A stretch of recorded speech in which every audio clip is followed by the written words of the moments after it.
Welcome once again to a video series from the Kansas City Symphony called Meet a Musician. I'm Justin White, the Symphony's personnel manager, and in the first episode, I sat down virtually with Assistant Principal Second Violin and current chair of our Musicians Committee, Christy Velliser. For this next episode, I wanted to speak with one of our newest members of the Kansas City Symphony. New musicians join the orchestra every year due to retirements, resignations, or other players joining other orchestras. This season, we had a large group of new musicians join the orchestra. 6 new players, in fact. Kayla Berggraf on piccolo, Max Pipinich on bassoon, Stephen Franklin, trumpet, David Yoon on percussion, Catherine Ciocci on harp, and our guest today, Silvio Guitian on the clarinet. So join me in another episode as we meet Silvio Guitian.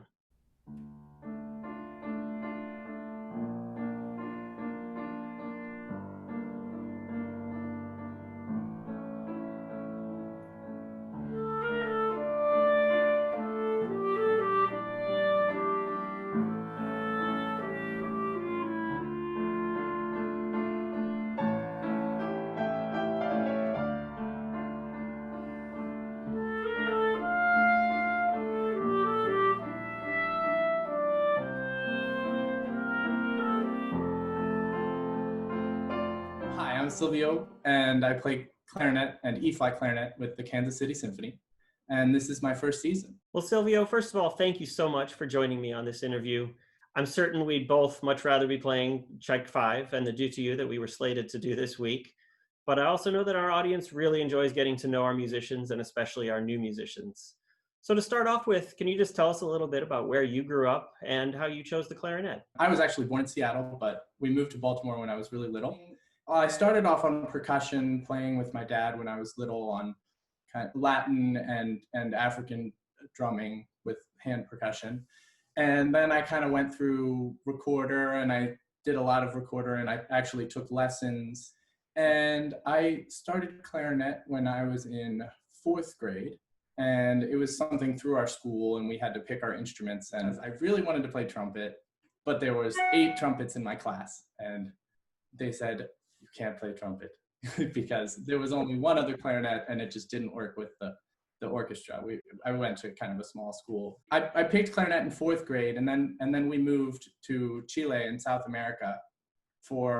I lived there with my family for 3 years, and for some reason they didn't have a clarinet teacher, so I took some recorder lessons for a little bit until we found a good clarinet teacher. I ended up with clarinet, but I'm so happy that I did. It's a very interesting instrument, and there's so many different roles it can play in an orchestra and in a chamber group, and I just love that about it. Well, Silvio, you attended some pretty high-profile music institutions in the country, in Oberlin and Rice University, schools that many other orchestra musicians have attended. However, if I remember correctly, you in particular have a unique distinction that very few orchestral musicians at this level can claim. The clarinet audition that you won here in Kansas City in February of 2019 was your first ever professional orchestra audition. Was that correct? Yes, I ended up being very fortunate in that regard, but I also feel like it may have given me like an opportunity to just play and not have all these stressors and expectations for myself. I was very happy to have passed the first round, and everything beyond that was kind of I'm just here to play my music and show them who I am. Well, obviously, Silvio, this season hasn't proven to be the season you had anticipated when you joined in September with losing about a third of it here at the end. I always tell our new musicians that it kind of takes a full year for you to experience the orchestra, especially with events like Celebration at the Station and Symphony in the Flint Hills that got canceled. But what are some of the best memories you'll take from this first season? So I think I will never forget the first classical series concert that we played. I played all of the pieces on the concert. I got to do kind of all of my different roles within the orchestra, playing second on some of them with Raymond, and then I got to play principal on the amazing Schumann piano concerto, which is one of my all-time favorite pieces, and has a lot of really communicative clarinet solos with the soloists going back and forth. And I just really enjoyed that. And having that be my first concert is really special. And unfortunately, we couldn't do the rest of the season. What have you been spending your time doing during this quarantine? So, I mean, of course, I've been trying to keep my chops up, practicing, and I just got a new clarinet, happened to be right before the quarantine started. So I've been kind of working into that. And every instrument is different, so you have to kind of get used to all the technicalities of a new instrument. So that was something that kept me going for a while. And I've been learning how to double tongue on clarinet, which is a kind of a new skill for me, and it's something that might come in use in the future. So, and definitely need some time to work on. And we've been playing lots of board games. My next group of questions here is just kind of some rapid fire questions. If you could just spit out the answer that comes to you the quickest. What kind of TV or Netflix recommendations do you have? We've been watching a lot of like the true crime things that are on there, but I definitely like all of the British television shows that are on Netflix. Like the Stranger was fantastic. I know you're back home in Baltimore. What kind of food have you eaten too much of during this time? So I'd never say too much, but we have ordered a lot of Indian food. What about any phone or computer apps that you've been spending a lot of time on? My dad lives in Baltimore, but we've been quarantining separately. But I've been playing this board game Scythe online with him. Are you practicing the clarinet more or less than usual?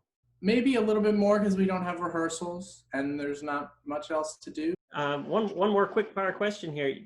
The musicians of the Kansas City Symphony Facebook page has been featuring musicians with their pets.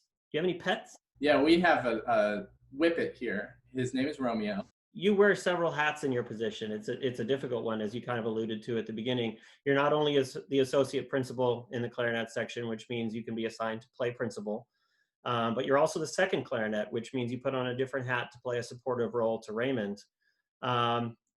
But thirdly, as you mentioned, you're also the E-flat clarinet player, which is a noticeable and standout instrument when it's added to the texture.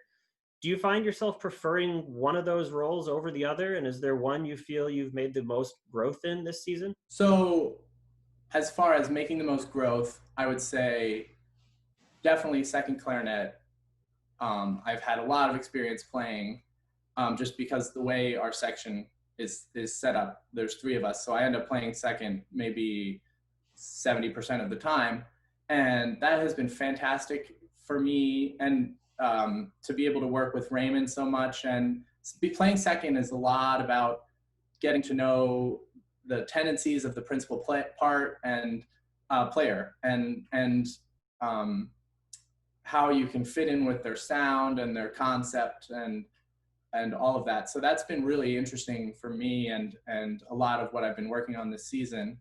But I always relish the few and far between opportunities to play E-flat, because you just gotta, it's like you get on stage and then you just go for it. And there's no looking back with that thing. You mentioned that you bought a new clarinet early in March. What are some clarinet specific things that you need to do to take care of or break in a new instrument that our general audience might not be aware of? So with new clarinets, you have to go through a period of a month or two to break it in gradually over time. You play it maybe 20 minutes a day for the first week or two, and then gradually go up more and more. And the same thing we have to do with our reeds when we first take them out and get them ready. It takes a process of a week or so to be able to play them consistently every day. And so because of all the wood in the instrument, you have to kind of get it used to the different environments and the humidities and when things change.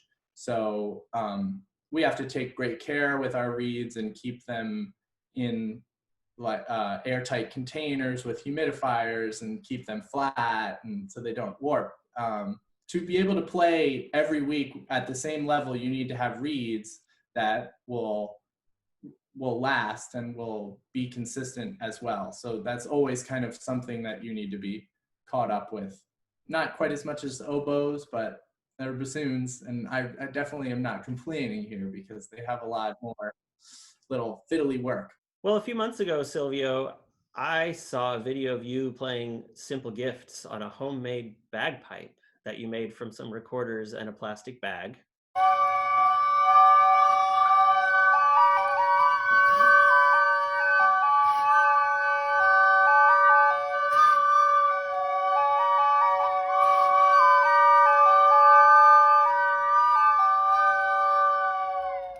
Are there any other hidden talents you have that we don't know about? So actually, I've been working on this this fire truck. It's made out of matchsticks, and so that's taken up some time and a bunch of hours. It's only glue and matchsticks, and so I've been doing that. Maybe that's a hidden talent or whatever. But I also worked on a farm for 6 years when I was little, and so I can do all of that stuff, take care of, we had 500, 600 chickens. Maybe that's the answer to this next question. Had you not made the decision to become an orchestral musician, what other career paths could you envision for yourself? So I kind of always knew I wanted to be a musician, but if not, from what I remember, I think I would want to be like a Lego designer for sure. Totally took over my childhood, so that would be, I would think my dad's an architect, and so I think I would go down the engineer or architect kind of path. Well, finally, Silvio, I've got one last question for you, and it might turn into the way I end all of these interviews. But I understand you're fairly new to Kansas City, but you must have stumbled upon your favorite barbecue restaurant so far. You care to share? So I really enjoy the burnt end burger at Q39.